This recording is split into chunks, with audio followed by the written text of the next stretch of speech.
लग्नानंतर फक्त 3 महिने सासरी राहिलेल्या पत्नीला नांदायला ये म्हणून सांगत राहिलेल्या पतीनं नकार मिळताच रागाच्या भरात मध्यरात्री पत्नीच्या दुचाकीवर पेट्रोल टाकून ती जाळून टाकली।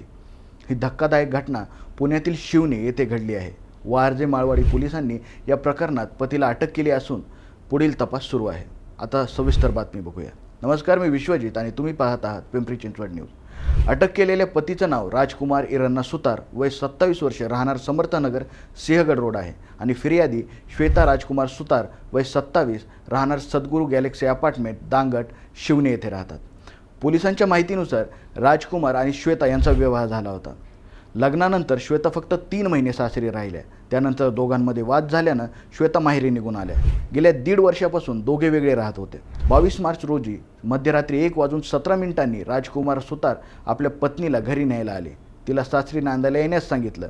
श्वेता यांनी नकार दिला। यामुळे रागाच्या भरात राजकुमारनं सद्गुरू गॅलेक्सी अपार्टमेंट समोर उभी असलेली श्वेता यांची ज्युपिटर मोडेपवर पेट्रोल टाकून गाडी लावून आग लावली।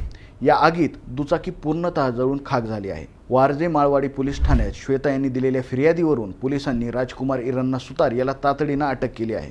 या प्रकरणाचा तपास पोलीस उपनिरीक्षक सुनील जगदाळे करत आहेत। लग्नानंतरचे वैवाहिक मतभेद हे वैयक्तिक बाबी असल्या तरी रागाच्या भरात अशी तोडफोड किंवा हिंसा करणं हा कायद्यानं गुन्हा आहे।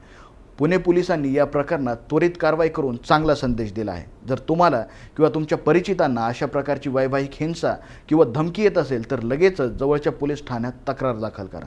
आणखीन घडामोडी जाणून घेण्यासाठी पाहत रहा पिंपरी चिंचवड न्यूज। सोबतच आमच्या फेसबुक आणि इंस्टाग्राम चॅनलला फॉलो करायला विसरू नका। तसेच यूट्यूब चॅनलला सबस्क्राईब करायला विसरू नका।